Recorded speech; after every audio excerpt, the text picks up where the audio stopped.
नरेंद्र मोदी ने वाराणसी में हो रहे प्रवासी भारतीय दिवस से खिताब किया। इस मौके पर उन्होंने कहा कि हमने हिंदुस्तान के लोगों की फिक्र बदल के रख दी। अब हिंदुस्तान को दुनिया संजीदगी की नजर से देखने लगी है। पहले लोग कहते थे कि भारत बदल नहीं सकता। हमने इस सोच को ही बदल डाला है।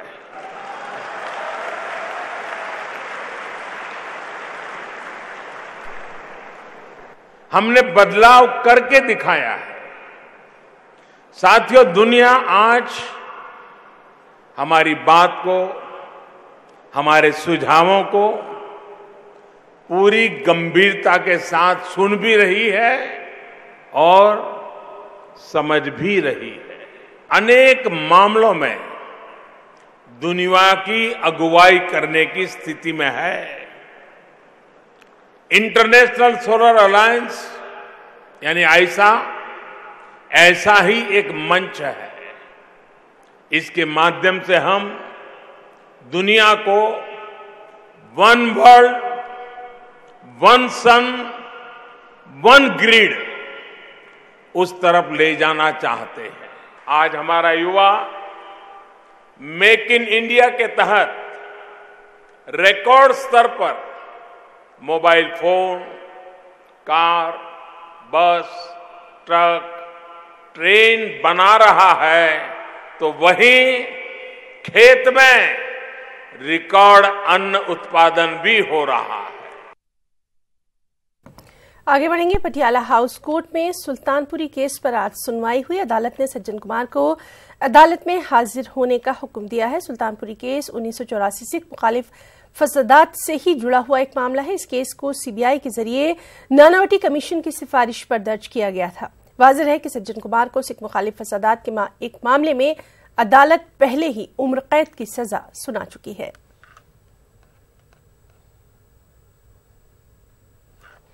सरहद पर पाकिस्तान है कि अपनी नापाक हरकतों से बाज नहीं आ रहा।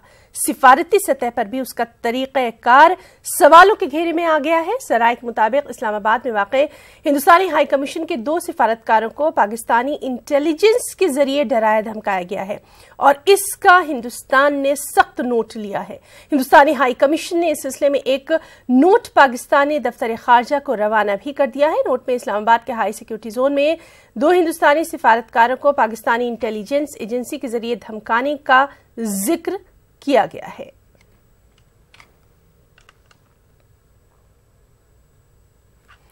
श्रीनगर में ललदेद अस्पताल मामले में वहां की एडमिनिस्ट्रेशन ने बड़ी कार्रवाई की। एक पीजी तालिब इल्म को कसूरवार ठहराते हुए उसे ड्यूटी से मुअत्तल कर दिया गया। आपको बताएं कि हमने अपनी रिपोर्ट में दिखाया था कि किस तरह से एक हामिला खातून को अस्पताल से दर्द-ए-ज़ह में ही वापस भेज दिया गया था। उसके बाद हामिला खातून ने सड़क पर ही बच्चे को जन्म दिया था, जिसके बाद उस बच्चे की मौत भी हो गई थी। बताया जाता है कि वो तालिब इल्म 17 तारीख को नाइट ड्यूटी पर था। इंतजामिया ने तहक़ीक़ात के लिए अहकाम जारी कर दिए हैं। न्यूज़ 18 उर्दू ने इस वाक़े पर अपनी तफसीली रिपोर्ट दिखाई थी। रिपोर्ट नशर होने के बाद कश्मीर के कई बड़े लीडरों ने इस पूरे मामले पर अफसोस भी जताया था। यहां तक कि मामले की जांच का गवर्नर इंतजामिया ने हुक्म भी दिया था। कोर्ट ने 25 बरस से ज्यादा उम्र वाले तलबा को जेईई, IIT मेन और एडवांस इम्तिहान 2019 में बैठने की इजाजत दे दी है। सुप्रीम कोर्ट ने यह फैसला कुछ तलबा की दरख्वास्त पर दिया है। बेंच ने कहा कि IIT, जेईई मेन और एडवांस इम्तिहान में 25 बरस से ज्यादा उम्र के तलबा शामिल हो सकते हैं। हालांकि बेंच ने कहा कि ये उबूरी इंतजाम रहेगा। इस मामले का आखिरी फैसला आइंदा दिया जाएगा।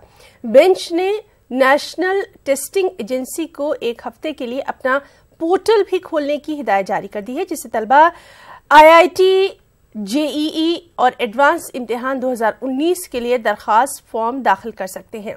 बेंच ने इस अर्जी पर मरकजी हुकूमत और नेशन टेस्टिंग एजेंसी को नोटिस जारी करके जवाब दाखिल करने के लिए कहा है।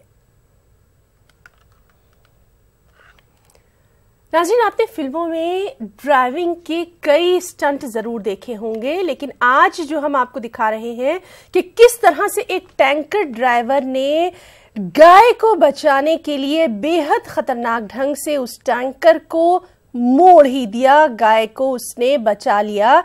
ये मामला गुजरात के जूनागढ़ का है, सीसीटीवी में कैद हुआ। गाय को बचाने के लिए जिस तरह से ड्राइवर ने अपनी पूरी जान जोखिम में डाल दी और बहादुरी का सबूत दिया, वो वाकई काबिले तारीफ है। और अब इस ड्राइवर की खोज भी की जा रही है।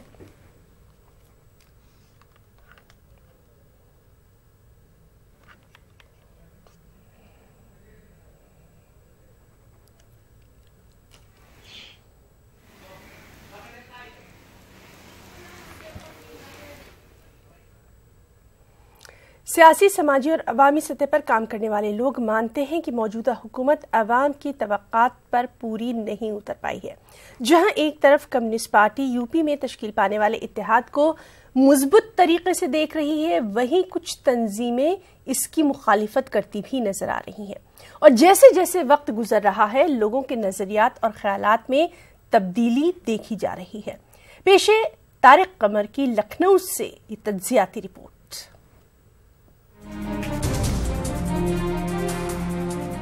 मुस्तकबिल में होने वाले इलेक्शन के लिए तमाम सियासी जमातों ने काम तेज कर दिया है। कहीं मीटिंगें मुनक्किद की जा रही हैं तो कहीं बैठकर मंथन किया जा रहा है, जायजा लिया जा रहा है। तो कुछ लोग अवामी राब्तों के जरिए भी हिकमत अमली वज़ा करने की तैयारियों में हैं। अभी तक जो सूरत हाल है वो तो यही है कि यूपी के आम लोग खुश नहीं हैं। अब वो बेदारी और किसी तगय्युर के ख्वाह हैं।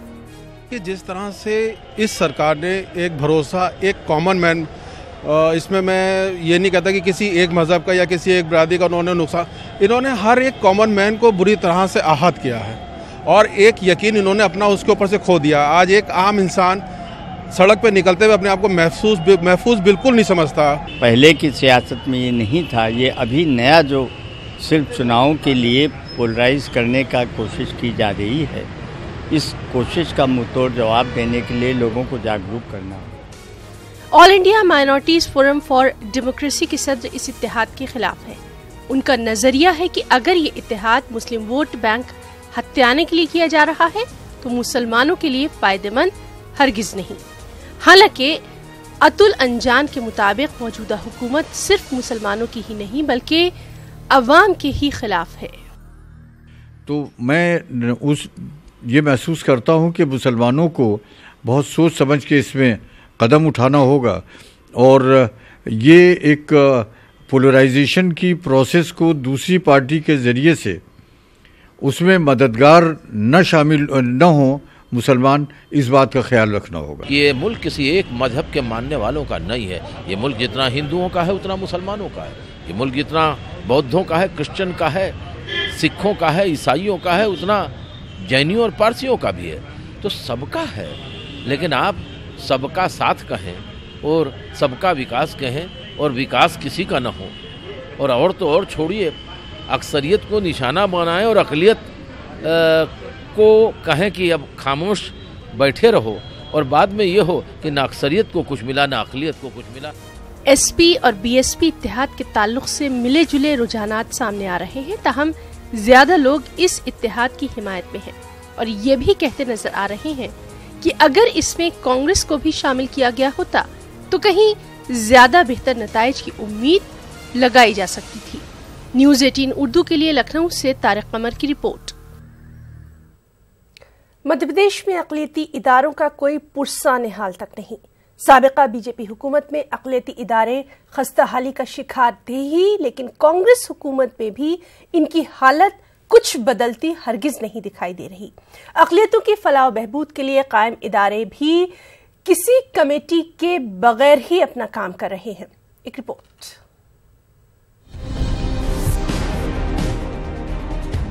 मध्य प्रदेश में अक़लियतों की फलाह के लिए इदारे तो कायम हैं, लेकिन इन इदारों में किसी कमेटी के न होने से अक़लियतों के मसाइल बढ़ते ही जा रहे हैं। अक़लियती तबके के लोग इन इदारों में आते हैं और किसी के न होने से मायूस होकर वापस चले जाते हैं। साबिक़ा बीजेपी हुकूमत ने मसाजिद कमेटी, उर्दू कमेटी, हज कमेटी और मदरसा बोर्ड में भी ज़ाब्ते के मुताबिक कमेटी की तश्कील नहीं की गई थी, सूबे में जब गुज़िश्ता साल इक़्तिदार की मुंतकली हुई तो अक़लियतों को उम्मीद थी कि उनसे वाबस्ता इदारों को नई जिंदगी मिलेगी, लेकिन क्या कहते हैं तंजीमों के नुमाइंदे, आप भी सुनिए। मध्य प्रदेश मदरसा बोर्ड पहले भी खाली था, अभी भी खाली है। मसाई कमेटी अभी भी खाली है, पहले भी खाली। वक्फ बोर्ड जैसा एक इदारा है तो वहाँ पे प्रशासक को लाके बिठा दिया गया। उर्दू एकेडमी के मामला आप देख लीजिए कि पहले भी खाली, अभी भी खाली। बड़े अफसोस के साथ कहना पड़ रहा है कि सरकारें आती हैं चली जाती हैं। 2013 के बाद से मध्य प्रदेश उर्दू अकादमी का कोई चेयरमैन नहीं बना। मदरसा बोर्ड हो या वक्फ बोर्ड हो या दूसरे जो मुस्लिम इदारे हैं, जो अक़लियतों के इदारे कहे जाते हैं, वो बिल्कुल किसी काम के नहीं हैं। और सरकारें जो हैं उनकी फलाह व बहबूदी के लिए कुछ काम नहीं कर रही हैं। और बस क्या कह सकते हैं कि अक़लियत को और अक़लियत के इदारों को अनाथ करके छोड़ रखा है इन सरकारों ने।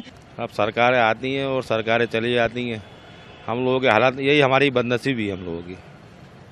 सरकारें आती हैं और काम नहीं हो रहा सर। बस नई सरकारें जो भी आती हैं वो सिर्फ मुसलमानों का वोट बैंक के लिए इस्तेमाल करना चाहती है और बस मुसलमानों का वोट चाहिए, बाकी कोई काम करने के लिए नहीं।